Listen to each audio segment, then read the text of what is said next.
if you're trying to stop thinking, you're already doing it wrong.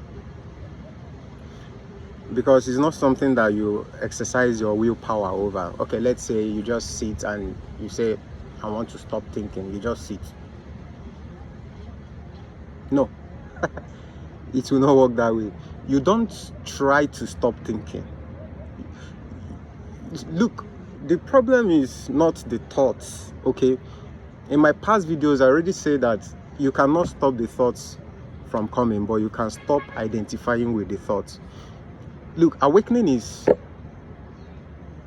a sudden realization that there is a voice in your head and it talks to you through thoughts.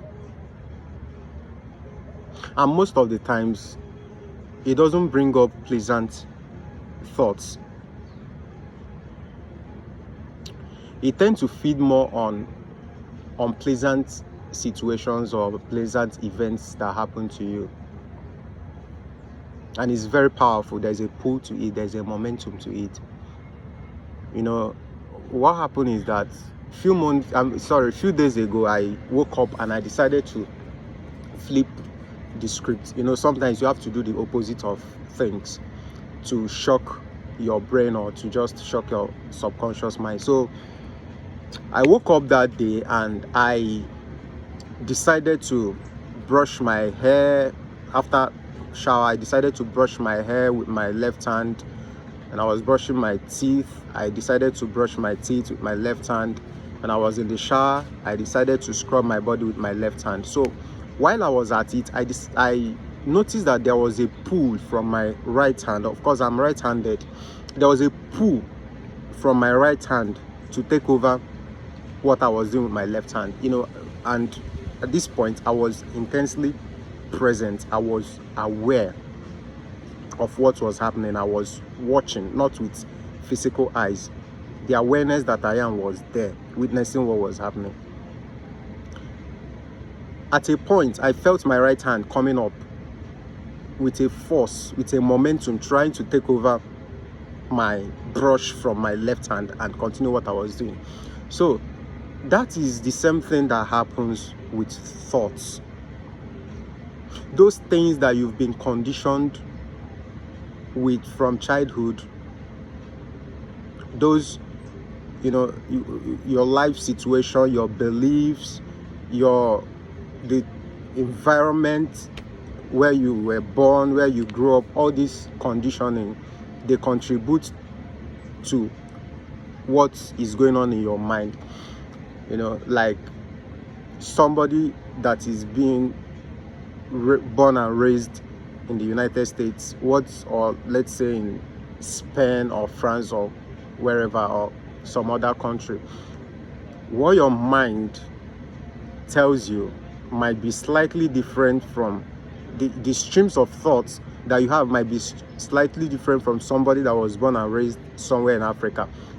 But the pattern is almost the same. It's always dysfunctional in nature. And if you notice something, you notice that you tend to think about bad stuff more than you think about good stuff. Okay, for example, you went to this beautiful place yesterday. Oh, it was pleasant. You met friends. The environment was okay. There was a lot of nature where you went to, you know. So you got home and you remember what happened yesterday, you know. Of course, okay, it was beautiful. There was a lot of nature. I met friends, and it ends there.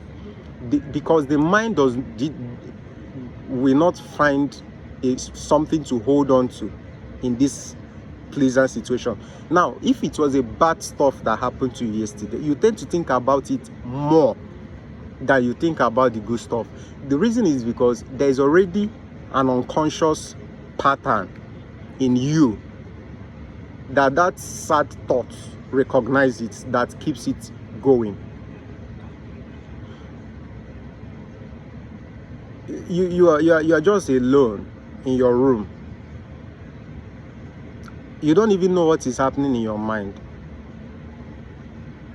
You don't even know how thoughts pull you into thinking because you are not yet awakened.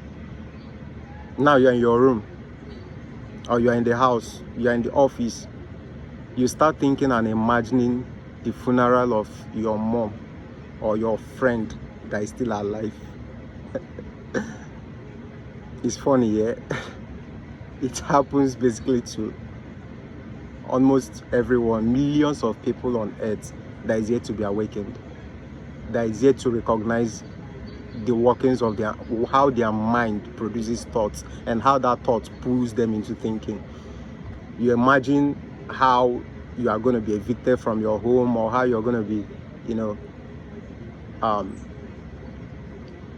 sacked from your work or something. You always imagine the negative stuff, the negative outcome.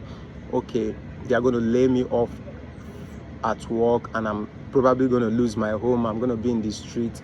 You imagine you burying your mom or burying your dad, and before you know it, you realize what you are doing, and you say, God forbid, I will not. Sorry, that's our language here in Africa. I say, God forbid, I will not bury my mom, I will not bury my dad. It is not about praying, it's about you recognizing what is happening to you. What is happening to you is because the reason is because you are not aware, you are not conscious, you have not awakened to recognize those thoughts when they come. I already said in my videos that thoughts are going to keep coming. You cannot stop thoughts from appearing, but you can stop identifying with them, empowering them by thinking them. It's not every thought that comes up that you think. And every thought has its emotion. When you think about happy stuff, or you feel happy. When you think about sad stuff, you feel sad. When you think about, sorrowful stuff, you feel sorrow. Every thought has your body, the reaction, the emotion that you feel in your body is your body's reaction to your thoughts. So you have to really come to that place where you empty your mind, you empty your inner state. You come to that place where you connect to the divine, you connect to the being, you connect to the source, the awareness, the consciousness that you are. You come to the place of no mind, emptiness, spaciousness, that awareness that witnesses the